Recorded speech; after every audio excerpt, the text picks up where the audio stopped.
فاذكروني اذكركم واشکروا لی ولا تکفرون.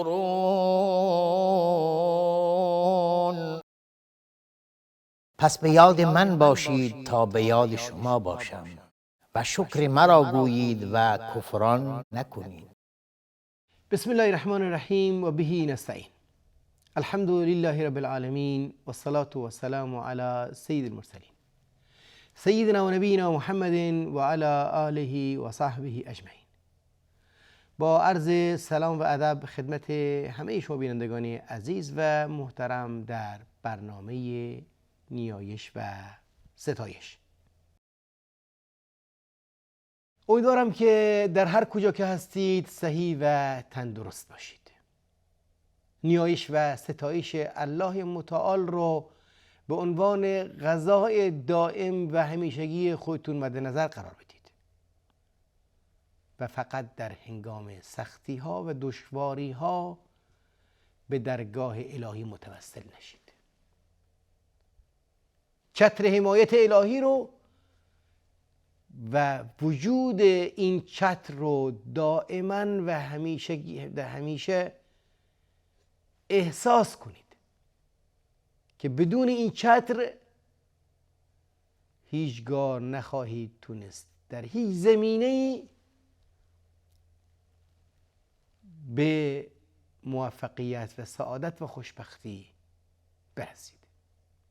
چشمی رو که باز میکنیم اگر اون چشم توفیق الهی نباشه بر گناه باز میشه. زبانی رو که باز میکنیم اگر توفیق الهی نباشه به غلط گشوده میشه.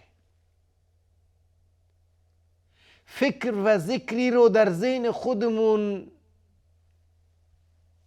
ایجاد میکنیم اگر توفیق الهی نباشه فکرمون و ذکرمون خطا خواهد بود. نیت و اراده ای رو در دل خودمون احساس میکنیم اگر باز هم توفیق الهی نباشه نیت و اراده ما به خطا خواهد رفت. قدمی رو بر می داریم در جهت معین، باز هم اگر توفیق الهی نباشه قدم ما اشتباه خواهد بود.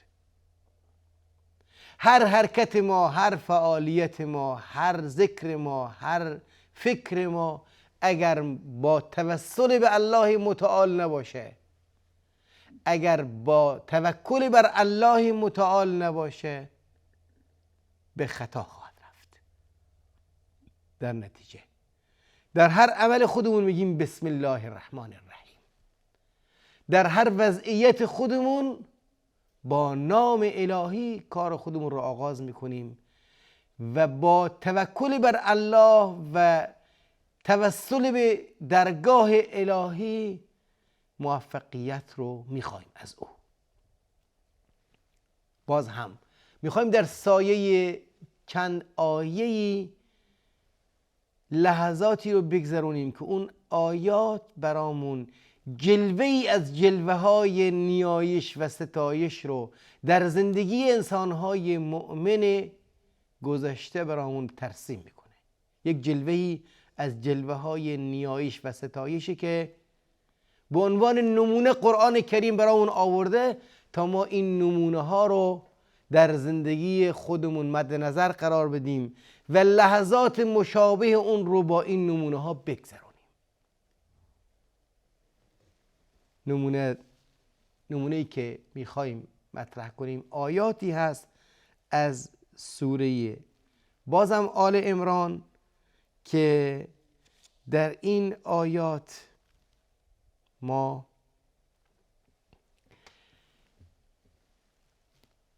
یک زندگی پر از بحران و مشکلات مختلف رو میبینیم که در این بحران ها و در این مشکلات و مسائل کلید خروج از این بحران ها و مشکلات دعا، نیایش و ستایش و ذکر پروردگار متعال است.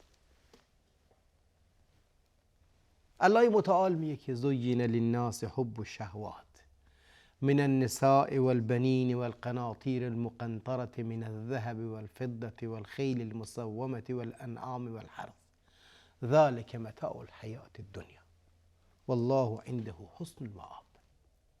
برای انسان ها آراسته شده هست میل به شهوت ها و میل به هوایی که نفس انسان به سمت او میره.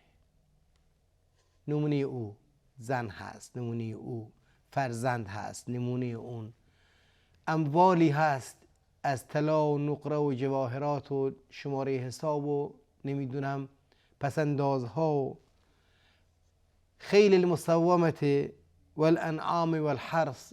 خب روزگاری اون چی که سوار می شدن خیل یا اسب بود، امروز ماشین های مختلف با مدل های متعدد هست، با مارک های مختلف هست. اون موقع خیل مسوم بود، یعنی علامت دار بود، نسل داشت. الان مارک داره هر وسیله‌ای که ازش استفاده میکنیم و در پی مارکی هستیم که اون برامون نام و شهرت بیاره.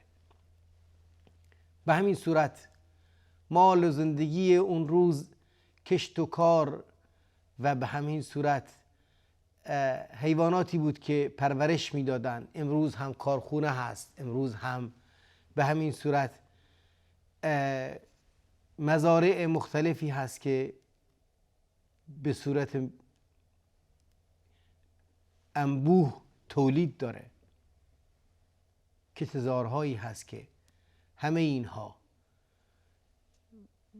در معرض کشش در نفس بشر قرار گرفته. همه اینها انسان رو در یک درگیری درونی قرار میده. کششی هست، ربایشی هست که 24 ساعت انسان در معرض اون قرار داره. از خونه شما میایید بیرون در معرض همه اینها قرار میگیرید. چشمتون میفته به زیبایی زنی جلب توجه میکنه، چشمتون میفته به زیبایی ماشینی خودرویی جلب توجه میکنه، چشمتون میفته به زیبایی خونه و منزلی باز هم جلب توجه میکنه. امکانات همه اینها یک نوع میل رو در درون انسان ایجاد کرده و این میل زینتی رو پدید آورده که انسان رو به خودش درگیر میکنه. درگیری هایی که امروز کلا مردم درش هستن این هست. جنگ ها، خونریزی ها فقط به خاطر همین هست. حسادت ها به خاطر این هست.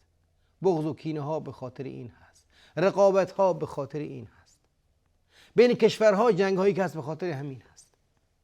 همه به خاطر میلی که در درون نفس انسان وجود داره به داشتن، به بهتر داشتن، بیشتر داشتن. اما اون چی که ارزش پایدار داره، اون چی که باقی هست، جاویدان هست، یک چیز هست. والله عنده حسن المآب. در نزد الله متعال هست عاقبت و نهایت نیک. همه این از بین رفتنی هست. اون کسی که بهترین مارک لباس داره، بهترین مارک ماشین داره، بهترین خونه داره، بهترین نمیدونم امکانات زندگی و رفاهی رو داره، همه اینها رو میذاره به روزی، همه اینها رو پشت سر گذاشته و رفته. بودن میلیاردها انسان که در همین زمین وجود داشتند، رفتن و امروز ما داریم به عنوان میراث فرهنگی یا موزه بقایای اونها رو محفوظ کردیم و نگاه میکنیم. ولی باید عبرت بگیریم. اون چیزی که باقی هستش کدوم از اینها نیست. همه اینها میره، از بین میره، از دست انسان میره. باقی میمونه اون چیزی است که در نزد الله متعال باقی هست. میگه قل اعنبئکم بخیر من ذالکم. آیا میخواید که من به شما اطلاع بدم بهتر از این رو، بهتر از این جاذبه هایی که در بیرون شما رو به خودش مشغول داره، در گیر داره؟ للذین اتقوا عند ربهم جنات تجری من تحت الانهار خالدین فیها و ازواج مطهرة و رضوان من الله والله بصیر بالعباد. اون کسانی پرهیزگارانی که مراقب بودند تمام این جاذبه ها، شهوات خودشون رو، میل های نفسانی خودشون رو کنترل کردن، مدیریت کردن، با هدفی که آخرت و دائم و ثابت براشون تعیین شده است. جنات تجری من تحت الانهار خالدین فیها، دائم میمونن. نه باغهای دنیایی هست که رها کنن برن، و نه سلامتی جسمی هست که از دست بدن، نه امکانات مالی هست، نه پست و مقامی هست که در دنیا باید رها کنن و برن. دائم و پایدار هست. و نه زن و فرزندی هست که باید اونها رو رها کنن برن، بلکه ازواج مطهرتون در آخرت زنان پاک و دائمی هست که از دست رفتنی نیستن و از هم مهمتر رضایت الهی است و رضوان من الله والله بصیر بالعباد. و الله متعال بر بندگان خودش بینا هست، میبینه داریم چی کار میکنیم. او هست که مسیر ما رو میبینه و رو تعیین میکنه که اینها موقت هست، بنده من به اینها مشغول نشو و برای آینده خودت برنامه ریزی کن. آینده نگر بودن در زندگی ما تجربه شده هست، ولی متاسفانه آینده نزدیک رو نگاه میکنیم، آینده دور رو نگاه نمیکنیم. آینده دور اگرچه دور هست ولی دور نیست. هر عمری 70 سال، 50 سال، 60 سال بالاخره نهایت داره. انهم یرونه قریب بعیدا و نراه قریبا. اونها دورش میبینن ولی ما نزدیکش میبینیم. همه ما آینده نگر هستیم ولی آینده 10 روز، 5 روز، 1 سال، 5 سال، 10 سال رو نگاه میکنیم و آینده نگری هست که ارزش داره در معیار بشر. ولی آینده نگری حقیقی آینده هست که بعد از این زندگی فانی باید مد نظر قرار گرفته بشه. آینده نگری در ذات خودش خیلی نکته مثبتی هست، ولی مهمترین آینده نگر به آخرت هست. این افراد آینده نگر چه کسانی هستند؟ این افراد متقی چه کسانی هستند؟ اون کسانی هستند که میگن یقولون، ستایش، نیایش، ربنا، پروردگارا، اننا آمنا، ما ایمان آوردیم. ایمان آوردیم که آخرتی هست، ایمان آوردیم که دنیا فانی هست، ایمان آوردیم که حساب و کتابی هست، ایمان آوردیم که جنتی هست، ایمان آوردیم که ناری هست، ایمان آوردیم که نعمتی هست، ایمان آوردیم که عذابی هست. ایمان آوردیم و ایمان هستیم که ایمان آوردیم تو یکتای بی همتایی، تویی حاکم به حق و تویی که صداقت برامون آوردی و صدق رو برامون گفتی و تویی که سعادت و خوشبختی رو برامون فرستادی و رحمت رو برامون نازل کردی. آمنا، ایمان آوردیم.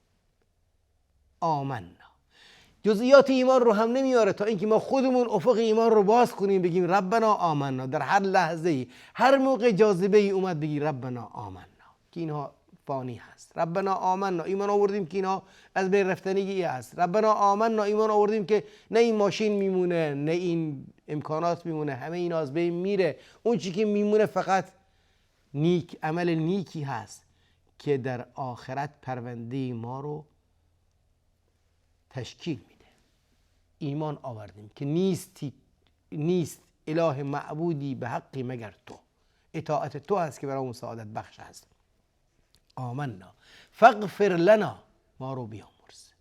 در این مسیر کوتاهی کردیم، خطوری در دلمون اومد، لغزشی کردیم، گاهی این زینت و این جاذبه ها ما رو مشغول کرد، گاهی به خطا رفتیم، گاهی مشغول شدیم، گاهی متأثر شدیم از این جاذبه های زندگی. فاغفر لنا ذنوبنا، گناهان و خطاها و اشتباهاتی که در این میان از ما سر زد رو بیامرز و قنا عذاب النار، و ما رو از اون عاقبت و آخرت و نهایت وخیمی که در پی عملکرد سوء وجود داره ما رو نجات بده. عملکرد سوء نتایجی داره، هر عملی نتیجه‌ای داره در دنیا، ما نتایج رو میبینیم. نظام هستی بر نتایج هست. بر عواقب هست، از نتایج و عواقب سوء عمل کردمون ما رو نجات بده و قنا عذاب النار. در نتیجه وقتی که ما هر لحظه در هر موقعیت در هر لحظه ای که از زندگی خودمون دوچار فتنه های مختلف زندگی میشیم، چه از زن، چه از امکانات مادی، چه از امکانات رفاهی، چه از پست و مقام، همه اینهایی که ما رو میکشونه تزیین داده شده، در هر لحظه اینها بگیم ربنا آمنا، به تو ایمان آوردیم، تجدید ایمان بکنیم. نیایش اینجا هست برامون کارساز. نیایش این نیست که بگیم این ماشین یا این خودرو یا این امکانات رو به ما عطا کن. این نیاز ما در حقیقت نیست، اگرچه الله متعال دهنده هست، میده، بخوایم میده. من اراد العاجله عجلنا له فیها ما نشاء. اون کسی که 24 ساعت دغدغش همش غمش همینه که به این زن برسه، به این دختر برسه، به این امکانات برسه، الله متعال هم بالاخره براش مهیا میکنه. اما لو فی الاخره من خلاق، ولی در آخرت هیچ نتیجه رو نداره. ارزش اینجاست که من به جای این که قلب خودم رو مشغول کنم و ارتباط خودم رو با الله برقرار کنم برای اینکه برسم به این متاع حیات دنیا، بیام برقرار کنم تا برسم به متاعی که دائم و ثابت هست. اونبئکم بخیر من ذالکم، بهترین هست. اون رو با ذهن خودم مشغول کنم، با اون فکر کنم، با اون هم داشته باشم، با اون غم داشته باشم و برای اون دست خودم رو بلند کنم و برای اون ناله کنم، زاری کنم، بگریم، نه برای متاع بی ارزشی که باید ازش بگذرم و با دید حقارت نگاش بکنم. در نتیجه وقتی که ما در گذر زندگی خودمون برخورد داریم با این فتنه های مختلف، با این آزمایشات متعدد و با این جاذبه های متنوعی که ذهن، فکر و قلب انسان رو با خودش مشغول میکنه، بگیم ربنا اننا آمنا فاغفر لنا ذنوبنا و قنا عذاب النار. به دنباله این صفت‌هایی رو باید داشته باشیم: الصابرین، الصادقین، القانتین، المنفقین و المستغفرین بالاسحار. این صفاتی هست که باز هم خودتون میتونید با مراجعه این آیات 16 و 17 سوره آل عمران بیشتر تأمل کنید و این صفات رو به دست بیارید تا در مقابل این آزمایشات شهوات زندگی خودتون رو مسون و محفوظ نگه بدارید. میگیم ربنا آمنا، ربنا اننا آمنا فاغفر لنا ذنوبنا و قنا عذاب النار. الله یار و نگهدارتون باد. السلام علیکم و رحمت الله و برکاته.